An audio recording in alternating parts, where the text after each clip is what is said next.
live with Sheikh Alfan Al-Aisri on Let's Connect.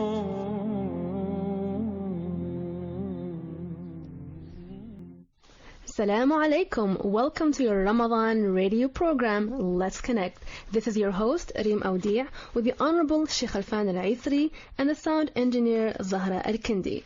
Sheikh Alfan, Assalamu alaikum and welcome. Wa alaikum assalam wa rahmatullahi wa barakatuh. Alhamdulillah. How are you, Sheikh Alfan? Alhamdulillah, doing better. Excellent. Alhamdulillah. Yesterday, Sheikh Alfan, we spoke about the concept of relations in general. Yes. And you noted that we are, as human social creatures, we need companionship and to have social ties. And you mentioned how that the company we are with influences us a lot. Yes. You suggested that we look at the 6 people that we spend the most time with as friends. Yeah. And the average of those 6 people is who we are. Yes. Because we're influenced by those we spend our time with. You emphasized the importance of keeping family ties and contacts and visits. And you also said to have better social skills is to have better emotional intelligence. Yes. And you said it's about understanding our emotions and the emotions of others. You shared with us something called the 4A strategy to develop emotional intelligence. And you said first A is to have awareness of our emotions, to accept how we feel, whether it's good or bad, to adopt a new feeling and adapt it into our lifestyle, and to achieve the result that we wish. You also noted about anger, which is a critical element that can break many relationships. Yes. And you said when it comes to a moment of anger, we need to pause, praise Allah, and distance ourselves if we can from the situation. Yes. As a non-Muslim, you said you can count 1 to 10 many times to distract yourself from getting angry. And at the end, we spoke about the importance of neighbors and how it's emphasized in Islam to preserve the community bond. Although in modern times, we might not know most of our neighbors, but we should at least take the initial step. Indeed, yeah. Alhamdulillah. Today we're going to talk about a different kind of relationship, which is parenting. MashaAllah. Yes. Okay.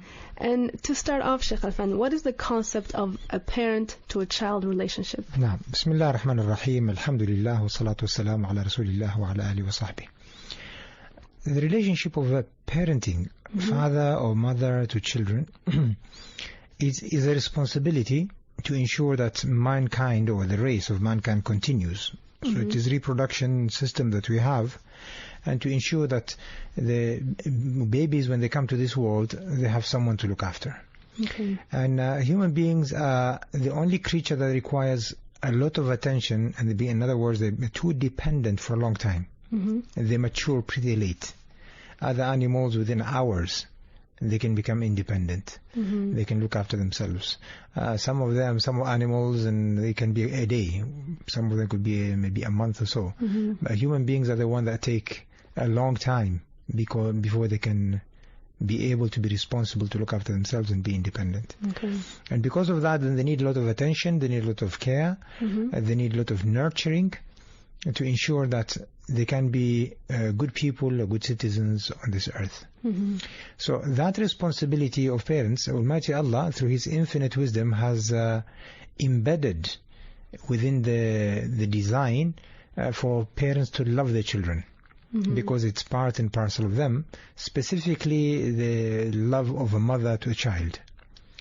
And the scholars say that that bond of a mother to a child is stronger simply because of what a mother went through to bear the child and to go through the difficulties of birth.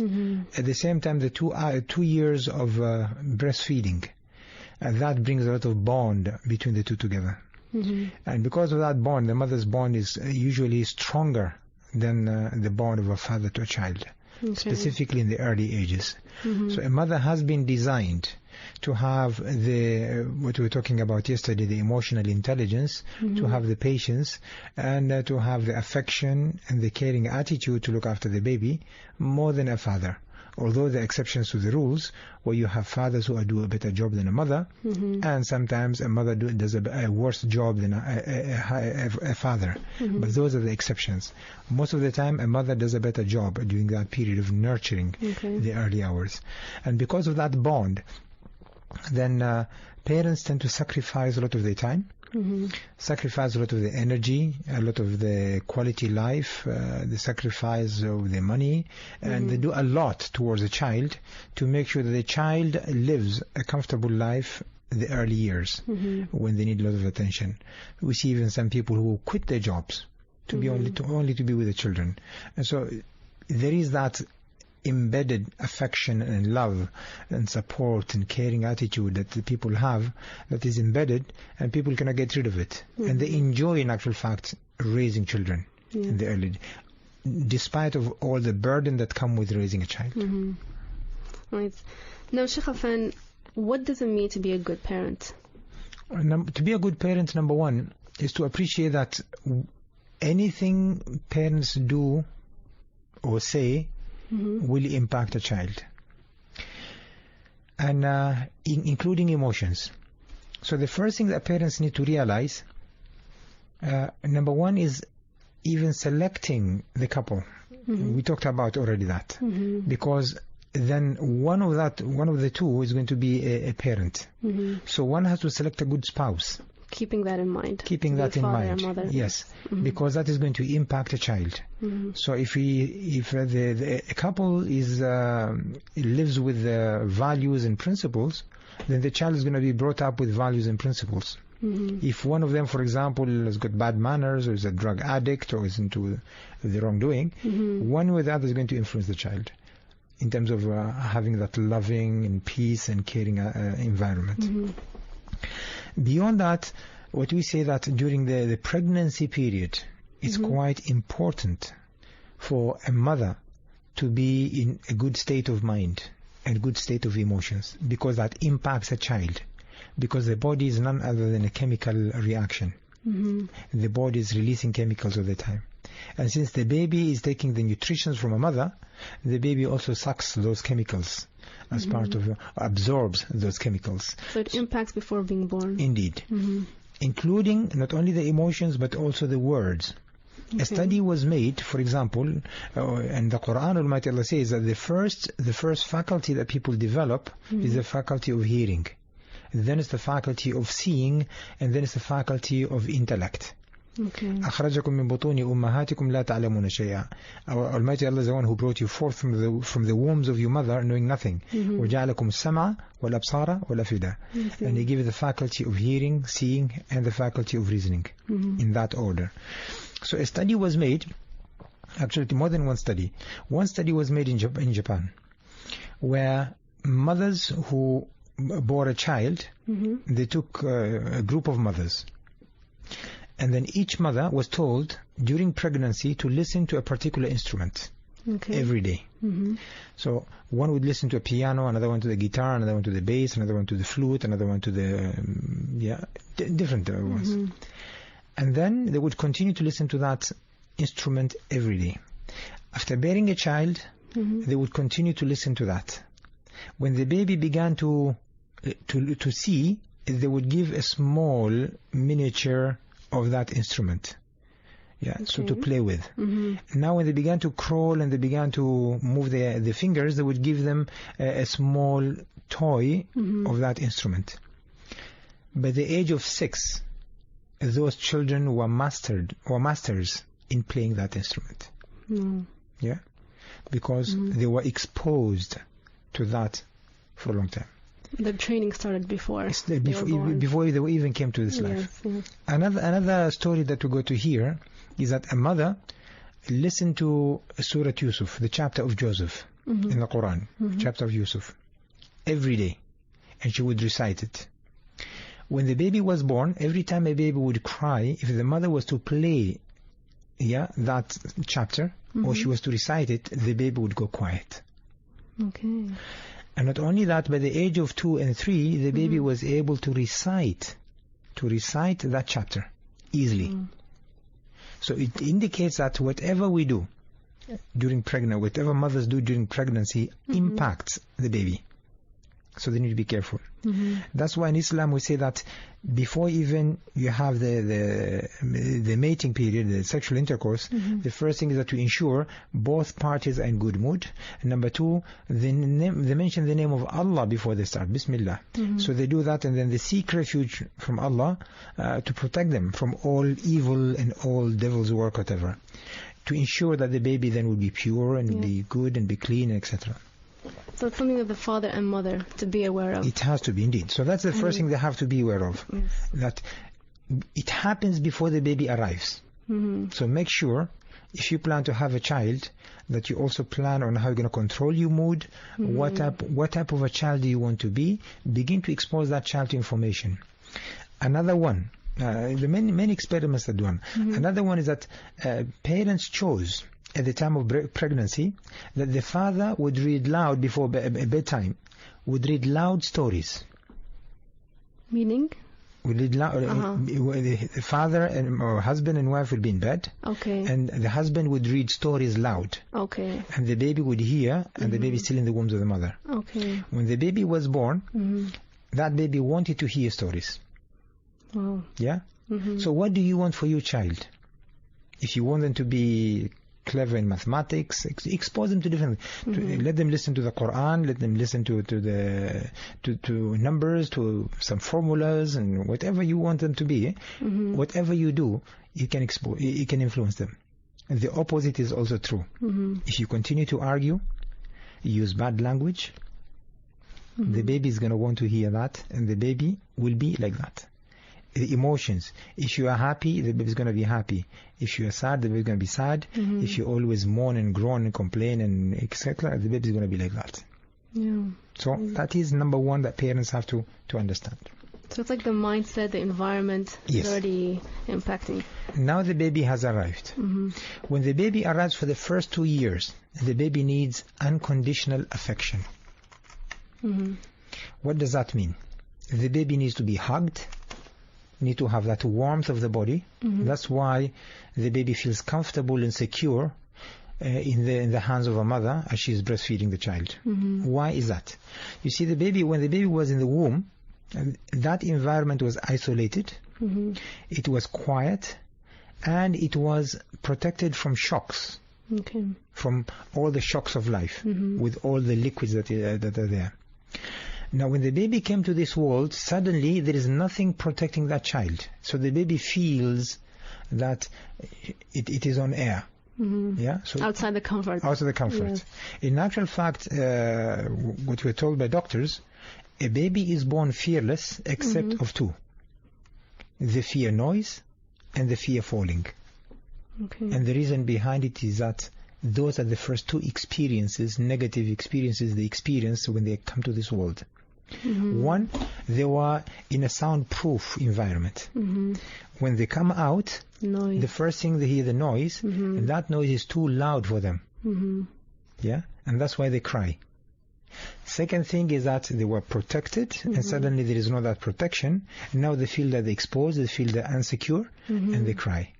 So we need to make sure we provide them with a quiet environment as well as a caring, loving, hugging environment to make sure that they're pampered and they're wrapped and they feel something is holding them. That's why you see. Pamper with love, yeah. That's why you see when they tuck a baby, the baby goes quiet because they feel something is holding them, is touching them, and that's what you need to do. Like protected. Yes. So you mentioned the first 2 years. Now there are some parents who start disciplining also from that period. I will come to talk about when should discipline come in. Okay. So the first 2 years is about unconditional affection. Okay. And then for the next 2 years, from the age of 3 to 4, is unconditional love. Okay. That is when a child now begins to read signals and begin to imitate. They begin to see what others are doing. They begin to acquire vocabulary. So observing. Okay. That is when they begin to experiment. They're beginning to walk and move around. So they want to experiment many things. They will see a cup, they will want to hold it. They will see a knife, they will want to hold it. They will see stairs, they will want to climb. They'll see adults doing things, they will want to repeat that experience.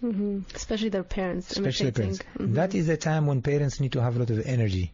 because the baby wants to explore and experiment, and they need to keep up with the child. It's not the opposite. It's not the child needs to keep up with parents. Parents say we want to have rest, therefore sit and do nothing. Unfortunately, that is the period when a lot of parents begin to discipline children, and they imprison a child, for example, in a cot or somewhere. Or I have even seen parents tying their kids with ropes to make sure they don't go out, they don't go far away. Very wrong. And that is the time when the child is exploring. We need to give them maximum time and maximum space for them to explore the environment and other things. Sometimes parents run out of energy and they choose then to go and discipline a child, to feed the child so they can go to sleep, or they try to discipline, or they say to the child, you sit there and watch a movie, watch cartoon. Wrong. Distracting them. Distracting. We need to, when we bring the children on the world, it is going to be a mission. It's going to be a full-time job. It's not part-time. It's not when we feel like it. It's a full-time, and we go based on the energy and the time and the agenda of a child, not our agenda. Sheikh Afan, we'll take a quick break and we'll be back.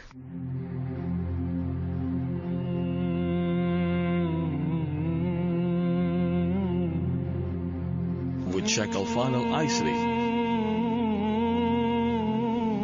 on Let's Connect.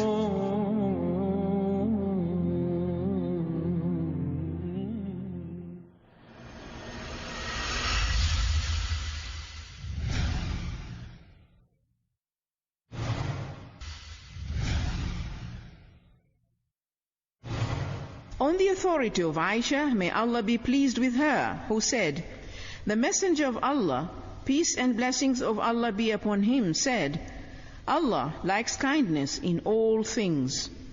Bukhari and Muslim. I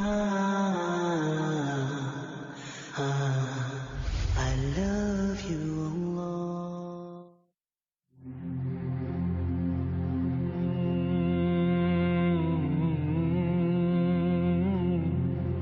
With Sheikh Alfano Isri on Let's Connect.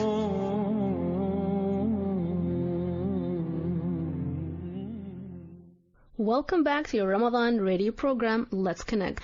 So Sheikh Afan, you mentioned from the age of 3 to 4 to provide unconditional love and to give them that space to explore. Yes.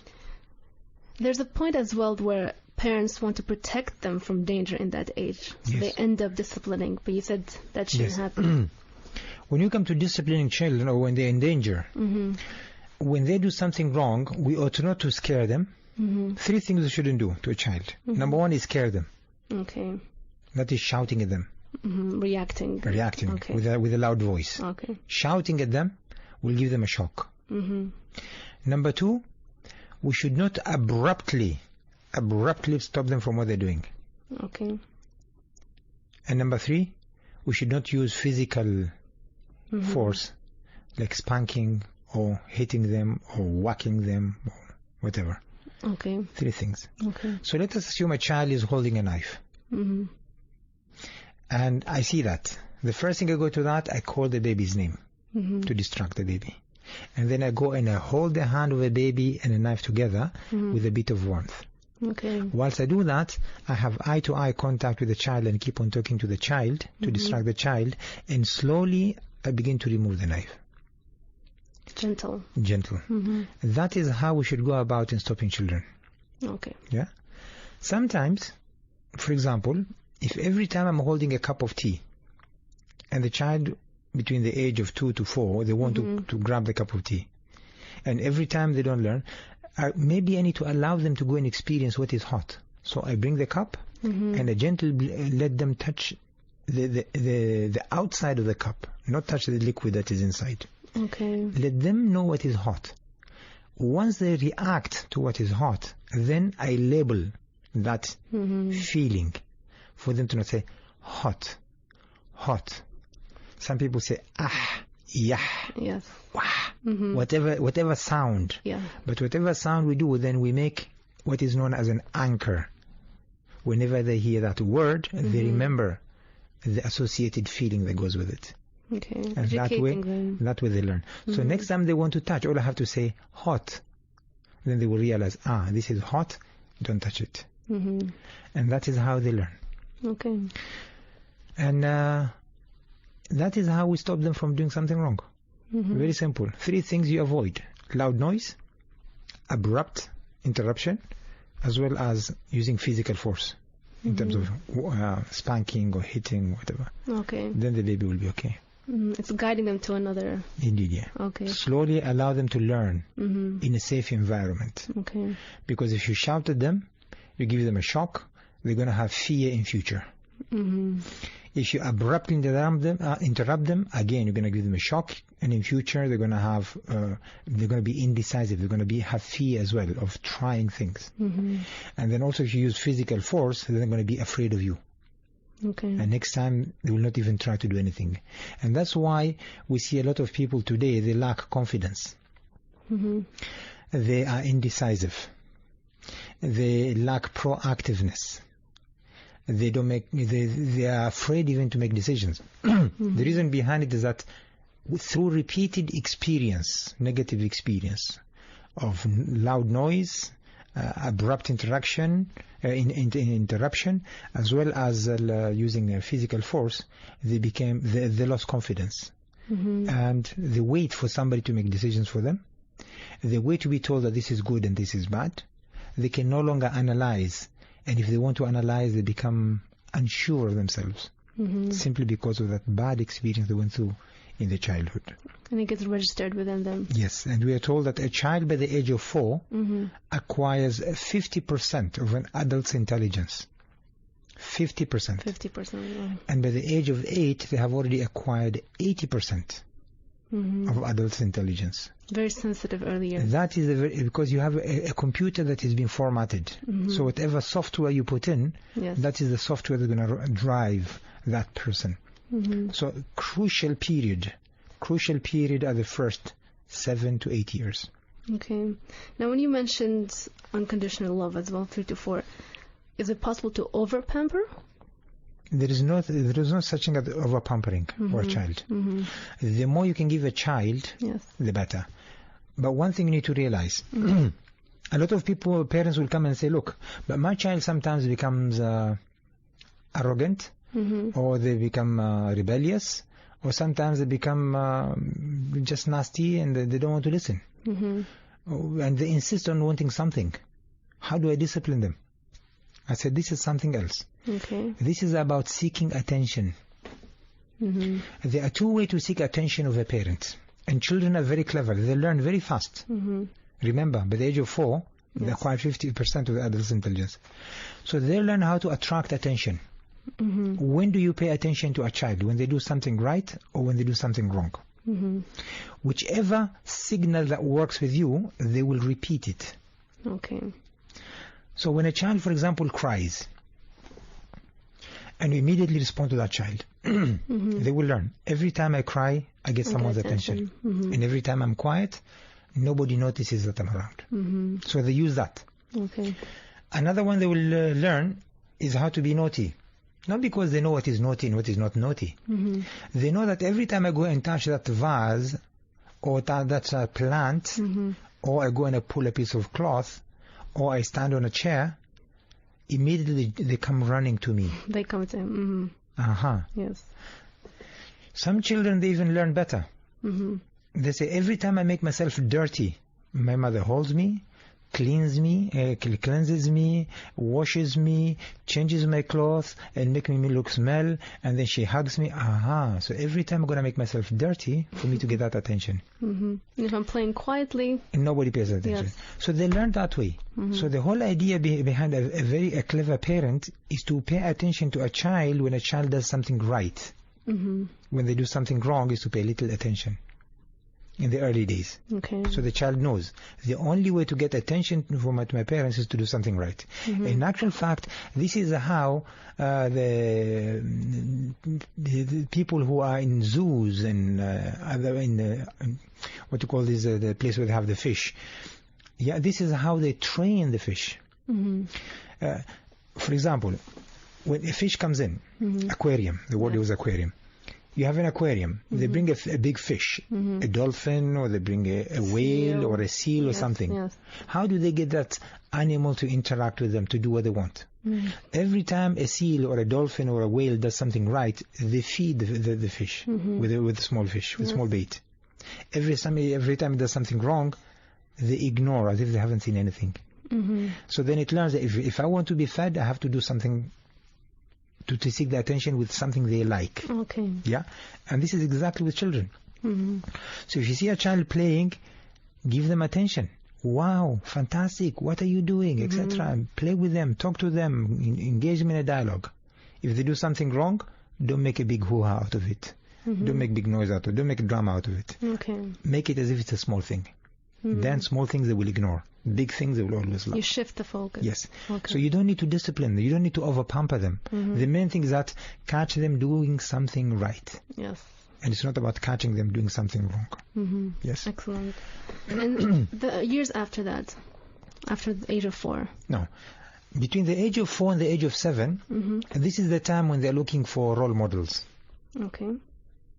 So here, it is the time for stories. To embed values through stories. That's why we see that the early ages of education, it's all about stories. With stories, children love stories. And if you can make those stories with beautiful characters, even better. So we can talk about the companions of the Prophet of Islam, we can talk about animals, we can talk about things, but through every story there is a value that you want them to remember, whether it's a good value or a bad value. So good behavior and bad behavior that comes from values. So it's highlighting the good things. And during that time, to them, they see only two people as role models. They see a father and a mother as best role models. So boys would want to imitate and emulate fathers, and girls would want to emulate and imitate mothers. That's why you see girls wanting to wear the shoes of their mother. They want to have the handbag of their mother. The boy wants to take the car keys of the father. They want to wear the turban of the father. Yes. That's the time they're beginning to role playing. So role playing through stories, excuse me, and role playing through again seeing a father and a mother. Okay. So any behavior you want to see your children, that is the time that they should see you doing. You want to see them reading? Hold a book and read. They will want to go and hold a book and read. You want them to learn writing? Hold a piece of paper and pen and keep on writing. Let them see you do that. This is what children, women, for example, girls, they see their mothers cooking. They go to the mother and they want to cook. They see a mother's cleaning. They want to imitate the mother. They want to participate. Allow them to do that. You want to see them pray? Pray at home. Let them see you pray. And if they say, I want to pray with you, welcome them. Encourage them. Get them involved. Yes. And then if you also want them to be bad people, be a bad parent as well. Keep on shouting and arguing. Keep on calling people name. Keep on just ordering people around and do nothing. Be lazy. And they're going to imitate you. So they become like a mirror. You can see another version. Exactly. They are moving camera and they're registering. Whatever you do, they're going to imitate you, good or bad. So if you treat the elder brothers by spanking them, hitting them, disciplining them, shouting at them, they're just going to learn from you and they're going to repeat it. So between the age of 7, that is when they begin to see what others are doing and they want to repeat that experience and to behave in the same way. At the same token, ensure you expose them also to good children. Okay. Because they get influenced by their peers. So find good children whom with their fathers or their parents you share the same values as much as you can. Okay. At the same time, listen to them. Sometimes they pick up words from other people. They pick up words from television. They pick up words from other children. Listen to their vocabulary. And anytime you see something is wrong, try to have a dialogue with them. To tell them, do you understand this word? Do you know what it means? Where did you hear it from? Yeah. Well, this word, let me tell you what it means. Yeah. Speak with them and explain. Be calm to them and explain to them exactly the behavior that you want.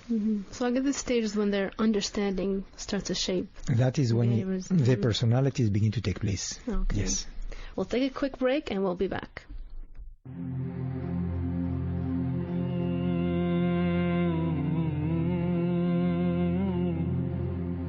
With Sheikh Al-Fadl Aisri on Let's Connect.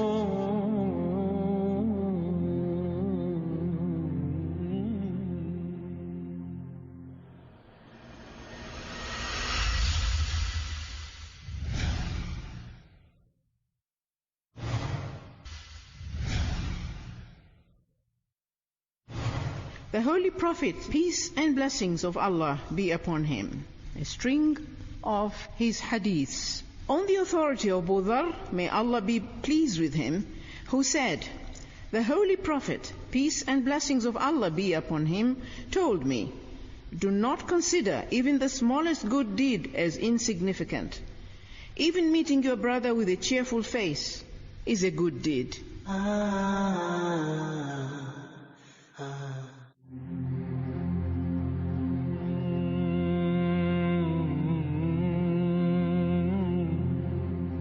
With Sheikh Alfan Al-Aisri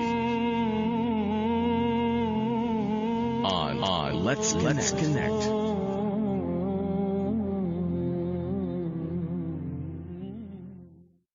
Welcome back to your Ramadan radio program, Let's Connect. Sheikh Afan, you mentioned from the age of 4 to 7 is when we should, the children are looking for role models, and when we should focus on stories to embed the values that we want to teach them. Yes. What comes after that age group? 7 to 10. Okay. The age of 7 to 10 is when they begin now to learn to receive instructions. Mm-hmm. And that is when you begin now to let them know that there is a hierarchy and there is responsibilities. Mm-hmm. And that is the time they need to understand that one has to work, one has to support each other, and one has to go and serve parents, as well as also when they're given a task, they have to go and do it. So it is the time they learn to take instructions and go and implement the instructions. Okay. So is it an age of responsibilities? Beginning of responsibility. Okay. So there, parents need to begin now to delegate some tasks to children. Please, can you please go and get me a glass of water? When they bring that, you say, thank you so much, I appreciate it. Can you please help me with this? Can you please come and help me with cooking? Can you please help me with cleaning? Can you please come and help me to clean the room? Can you help me to go to the groceries? Okay. And that is the time when they begin to learn. We have a call, Sheikh Iman. Okay. Assalamu alaikum. وعليكم السلام ورحمة الله وبركاته. أهلا بيك. How are you, Reem? الحمد لله رضا حاتم، كيف صحتك؟ الحمد لله. شيخ خلفان كيف حالك؟ الحمد لله بارك الله فيك. الحمد لله. الحمد لله. I have 2 questions. Go ahead. The first question is about the importance of supplication for our children. Yes. Many parents forget to pray for their children, for Allah to guide them. Yes. And the second question is about why do some parents don't know how to distinguish between nurturing the children and raising them up by tarbiyah, giving them the morals and the conduct. So they think by providing the shelter and food and clothing and school, that is tarbiyah. But actually tarbiyah is something else. So maybe Sheikh, if you can elaborate more on that. Inshallah. Shukran, jazakallah. Thank you for your call.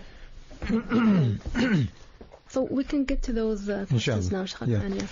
So during that period between 7 and 10, that is when a child begins to learn to receive instructions and implement instructions. And that is why the Prophet of Islam also said, علموا أولادكم الصلاة لسبع وضربوهم عليها لعشر. So it is all a period of coaching to go and begin to master specific tasks. Writing, for example. That is when they begin to take instructions to begin to write.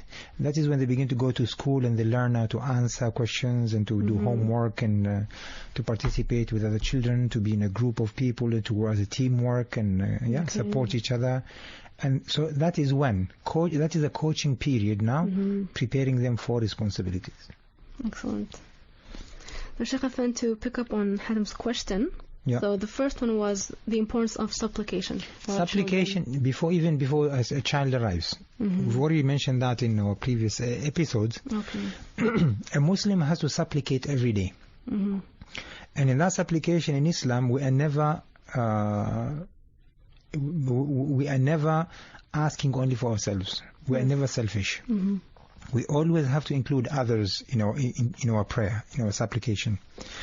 For example, in the Quran Almighty, Allah says, رَبَّنَا هَبْ لَنَا مِنْ أَزْوَاجِنَا. O our Lord, grant us from ourselves and our spouse. رَبَّنَا هَبْ لَنَا مِنْ أَزْوَاجِنَا وَذُرِّيَّتِنَا, and from our offsprings. قُرَّةَ أَعْيُنٍ. children, offsprings that are going to be the coolness of our eyes. In other words, people are going to be proud of. Offspring going to be proud of. وَجَعَلْنَا لِلْمُتَّقِينَ إِمَامًا, and make us amongst the righteous to be the leaders of righteous. So we always have to make the dua for ourselves. In another verse, Almighty Allah says that when people reach 40 years, that is when they appreciate what is parenting. حتى إذا بلغ أشده وبلغ 40 سنة, when they reach 40 years. قال ربي أوزعني أن أشكر نعمتك التي أنعمت علي وعلى والدي. That is when they begin to thank Almighty Allah says, oh Lord, allow me, equip me with wisdom and grace to be thankful to my parents and the way they raised me, to you, and to appreciate. And then they pray for the children. So they begin now to pray for the أوزعني أشكر نعمتك التي أنعمت علي وعلى والدي وأن أعمل صالحا ترضاه وأدخلني برحمتك في عبادك الصالحين.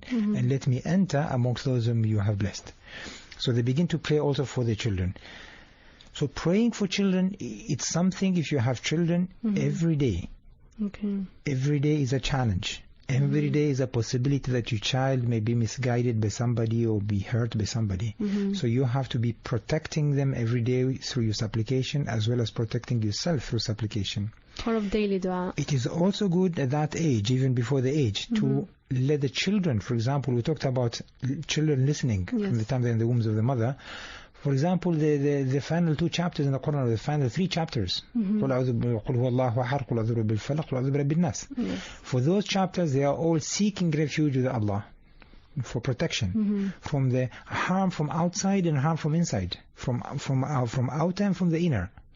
So it is good for children to begin to learn to recite those chapters, as well as the chapter of Ayatul Kursi, the chapter of the throne, or the verse of the throne. So in there you are also teaching your children to protect themselves. It's part of that age between 7 and 10 that they begin to learn to recite. And if they see you recite, they will want to recite with you. They see you supplicate, they will want to supplicate with you. So it's already part and parcel of a Muslim to teach the children to do that. Okay, lovely. And the second question was to distinguish between nurturing, or simply offering shelter, accommodating clothes, and between the difference of actually raising the children. You see, a child needs both. They need the materialistic bringing, the comfort of life, but they also need the affectionate part of it, and the moral part of it, the principle part of it, the value part of it. So they need both. And wise parents are the parents who ensure that raising them according to standards, according to values, according to morals, according to principles is more important than fulfilling the materialistic needs.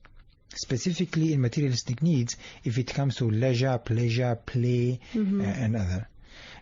One ought not to spoil children on one in price of the other. We need to maintain the balance.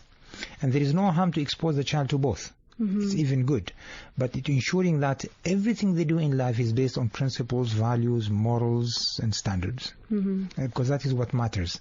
That is the core of integrity, truthfulness, honesty, respect, humbleness, humility is very important, including being assertive and making the right decisions. It's a must.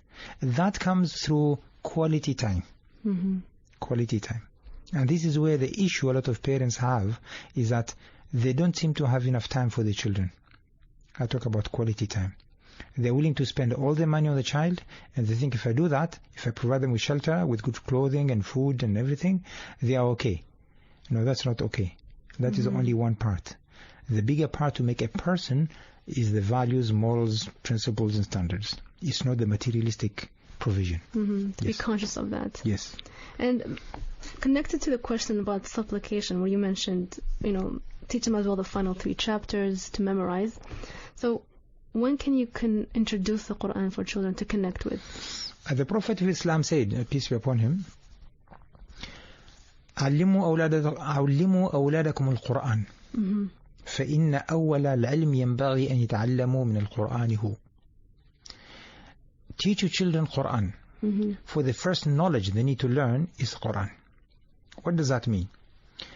A child, and in another saying, the Prophet of Islam said, إذا أفصح أولادكم, when your children begin to pronounce, to utter words, فعلموهم لا إله إلا الله, teach them Okay. لا إله إلا الله. There is no God to be worshipped except Allah. ثم لا تبالوا متى ماتوا. Then have no fear when they die. In other words, the first thing they have to learn is the bond between them and Allah. Is to be conscious of Allah as a loving, caring, supporting Almighty Allah. And that they actually need His protection and need His support and need His guidance. That is the first thing we have to teach children to do. And from what age? It can be in any age, depending on when they start. They can even start when they're still in the womb of the mother. Remember we talked about a mother was reciting the chapter of Yusuf? Pregnancy, yeah. Yeah. So if parents can begin, for example, some parents begin throughout the pregnancy every night, a father or mother would recite the last chapter of the Quran or the last juz'u, the last section of the Quran, which is juz'u amma. And guess what? When the child comes, that becomes the easiest thing to remember, to memorize. So the earlier you start, the better. They connected with it before. They can get connected with it. And what I say to parents, be selfish. Be selfish and ensure that you are the only person who teaches your child to recite the Quran. Why? We are told by the Prophet of Islam, every time a person recites Quran, for every letter they recite, they are rewarded 10. They're given 10 rewards. Yes. Now imagine, Bismillahir Rahmanir Rahim, in the name of Allah, most gracious, most compassionate, is 19 letters. Multiplied by 10 is 190. Now, that child, how many times will a child recite Bismillahir Rahmanir Rahim until they die? Every time they recite, you get the reward, the child gets the reward, and you get the reward. That child is going to grow to become an adult and to have children. And if that child teaches his or her children to recite, also the grandchildren will come to your account. So ensure that you are the one who teaches your child to recite Quran. Because if you are, then you get the commission. The rewards, yeah. And the reward from teaching them Quran. So be selfish and be the one to teach your child to do that. And also creates a bond. Definitely. Excellent. So Sheikh Affan, what's after age 10? Now between the age of 10 and the age of 15, that is when it is called, sometimes it's from 9 to 15, from 9 to 14, from 9 to 16, because some people mature earlier than others. Okay. But that is the time when they are searching for identity. Soul search. Okay. They are trying to establish who are they. And that is when they want to begin to go and experiment beyond being a child. It's shifting from being a child to being an adult. Because they believe now they have enough knowledge and enough understanding to go and behave like adults. Okay. So that is the time you need to begin to give them a bit of freedom in going and making some decisions under your supervision and your guidance. Such as? Allow them to explore themselves. For example, they want to wear specific types of clothes. However, it's not to your taste. As long as clothes are decent, don't worry about colors.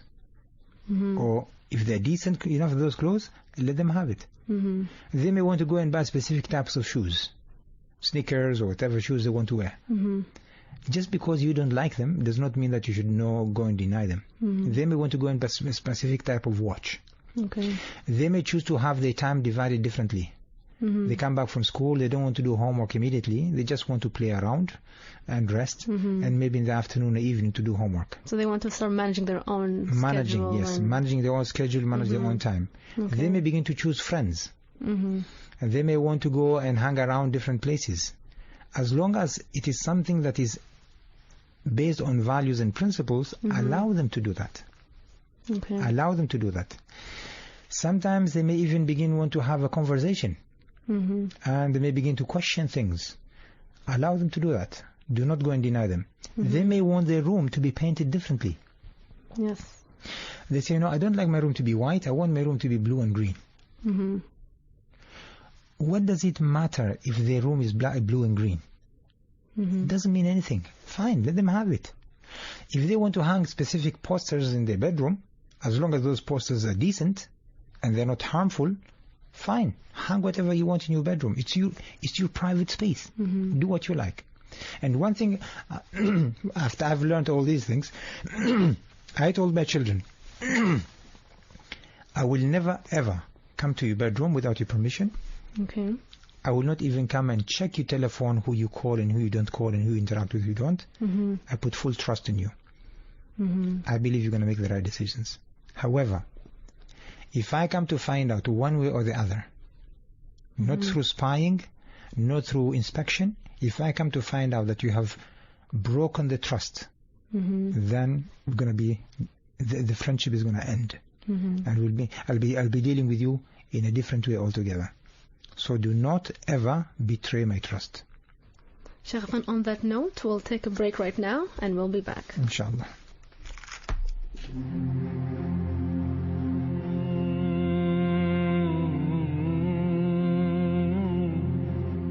With Sheikh Al-Fadl Aisri on Let's Connect.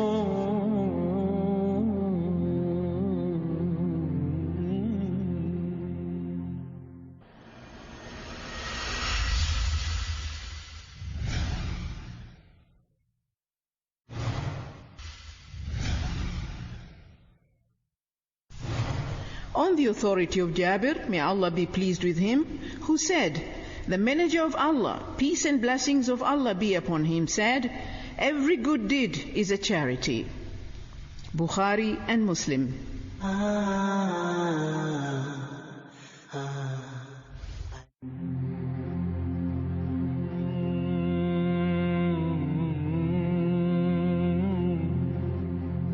With Sheikh Al-Fadl Aisri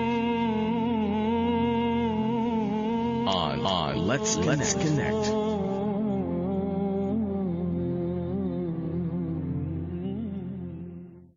Welcome back to your Ramadan radio program, Let's Connect. So Sheikh Affan, you mentioned something very important, is a choice that I won't spy on my children. I won't come to their bedroom without permission or look over their phone calls, but you give them the trust that they will make the right decision. Yes. But if you come to know of something, you let them know that will break the friendship. There'll be consequences. I'd like to pick up on that, because how should parents handle it if they do come to realize that the child has done something they shouldn't have? Yes. You see, as children at that age, between 10 and 15, they are also reaching puberty. So physically and physiologically, they are also changing. Hormones are changing, and everything in them is changing. So they're going to go through also some difficulties, some transformation. There will be times they're going to be lazy, there will be times they're going to be moody, there will be times they're going to be upset, etc. We need to also to take that into consideration of the emotional journey that they go to. Now, in making mistakes, as long as I've established the element of trust and of friendship and open dialogue, all I need to tell them is that anytime they feel they've done something wrong, they need to come forth and say, look, I've done something wrong and I think I made a mistake and I've corrected it. Or if we come to discover that they're beginning to have, for example, let's take an example. One day a child of mine comes home and I smell cigarette. Yeah? Assalamu alaikum, salam. What is that? What do I smell here? Oh, no. I was with my friends, etc. and they were doing this. I said, are you sure? If it is, then please be careful. Okay. If you get into that, there are going to be some consequences. And then because I've got a signal, then I need to become a bit suspicious, but in a good way. And I need to go and confirm. So every day we'll be checking. Yeah, we'll be smelling, etc., etc. So don't ignore the signal. Don't ignore the signal, because the beginning of a fire is just a smoke. That could be one thing. Let's say another case. Okay. I come to my wallet and I find 1 riyal or 5 riyals are missing. I don't know who's done it. But then I call my children. I say, look, 5 riyals have disappeared from my wallet. I don't know who's taken it, but I assume that it's not somebody from this house. Yes. And if it is, then there are going to be some consequences. Because then I talk about concept of stealing. So I remind them, and I re-emphasize the concept, the value, etc. It betrays the values that we try to subscribe to. And if anyone is in need of cash, they ought to come and ask. But taking without permission is something not good. And then from there on, I need to be careful and keep on monitoring the wallet. And sometimes even going to leave 5 riyals somewhere there, here or there, to see whether someone is going to take it. See the pattern. Okay. And then, if it develops that every time money is missing, then I need to begin to be careful to go and identify who is the guilty part. So I see, have they bought something? Have they acquired something? Is it beyond the experience, etc., etc.? Signals are going to come. Yeah, I should not ignore and think my children are innocent and no. Then I need to begin to follow the pattern and see.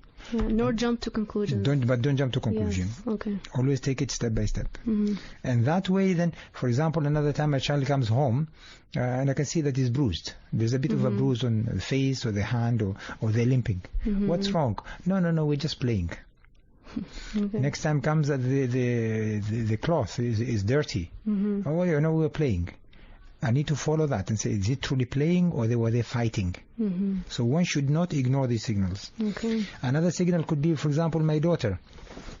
Always, specific times, they go and hide themselves in the room. They don't want to, it's a social time for us, but in the room. Okay. Or sometimes they stay up late at night. And what are they doing? They're chatting. Then I need to follow up. Who are they chatting with?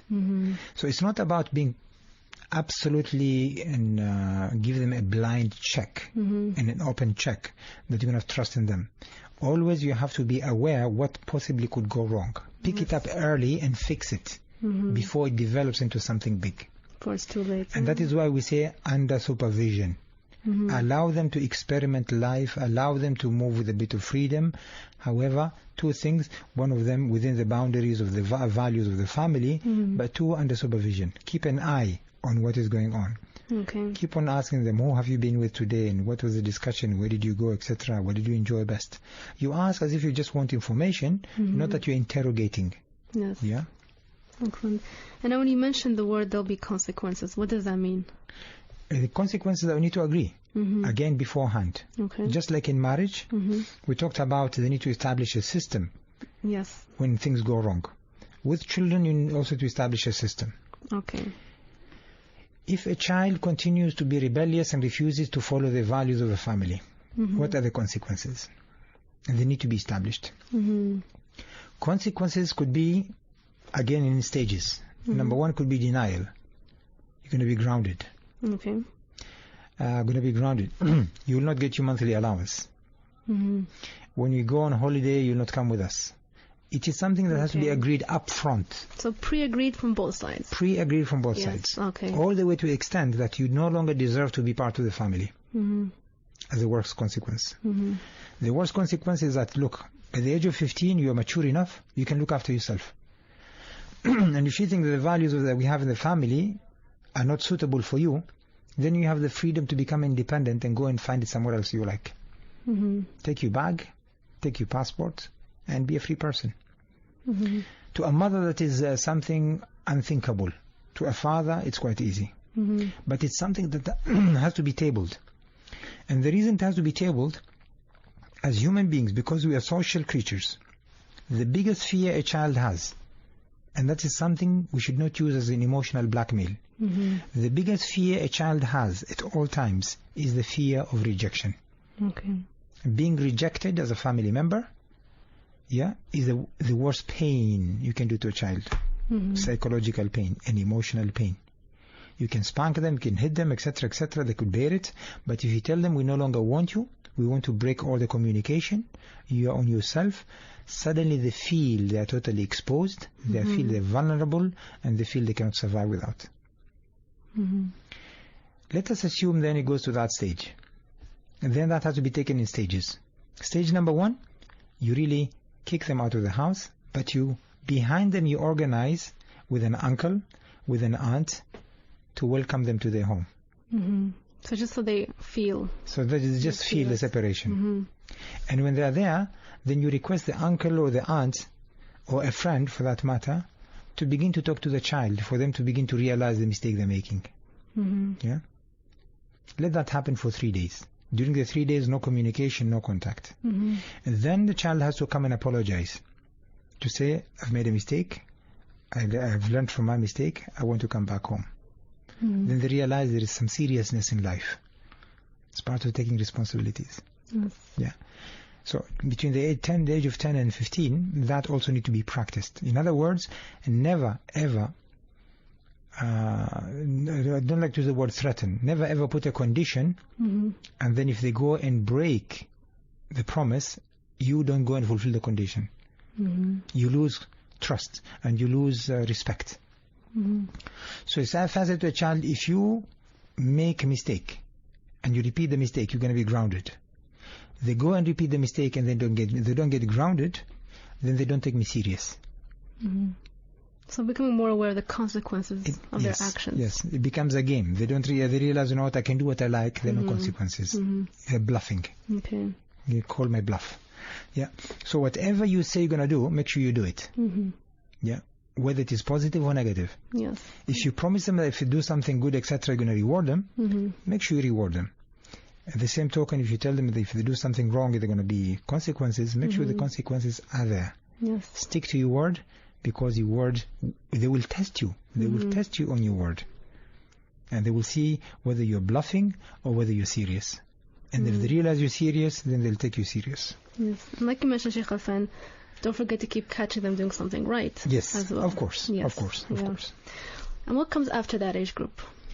Well, now 15 to 20 to 25. That is the time now they are either with you or they are against you. Okay.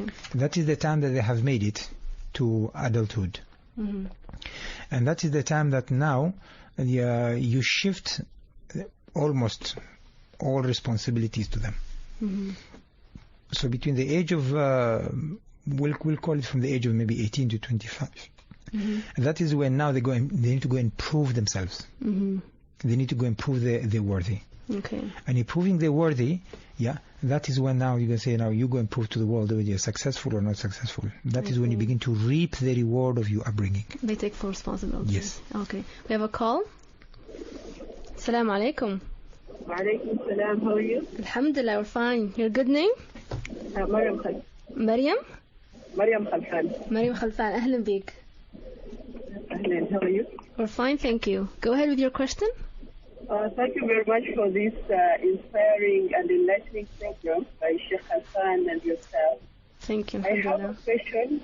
Yes. For a child who is between up to 15 years of age, and the child is too demanding to an extent that it feels that, okay, it's fine, my parents can afford to do this and this and that, and too extravagant. That is question one, how to deal with such a child.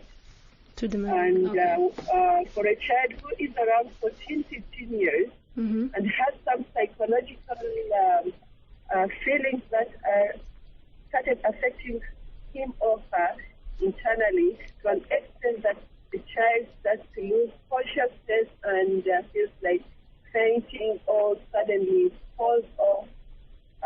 What would be the solution to solving such a problem? And how to find out what is really affecting that child when the child is not opening up to talk? Okay. Shukran, Mariam. Thank you very much. Thank you for your call. Well, I think, I don't know, we've come at the end of the program. Yes. Maybe we should leave those questions for tomorrow. Tomorrow we can talk about the psychological upbringing and the children who are very demanding, how to deal with difficult situations. I don't know. It's up to you. Yes. Well, tomorrow is Friday. We'll be back on Sunday. Sunday, mashallah. Yes. So, tomorrow is Friday. Mariam, catch us again on Sunday. We'll start by catering to your questions. Sunday, 11:30 in the morning. Yes, correct. Inshallah. So, thank you very much, Sheikh Khalfan. Thank you. With that, we come to the end of our show, and a promise to Mariam, catch us on Sunday. We'll answer your questions. So, from your host, Rima Odia, with the Honorable Sheikh Khalfan Al-Aithri, and the sound engineer, Zahra Al-Kindi. Thank you for being with us today. We'll be back the coming on Sunday, and ma'as salama with peace and love.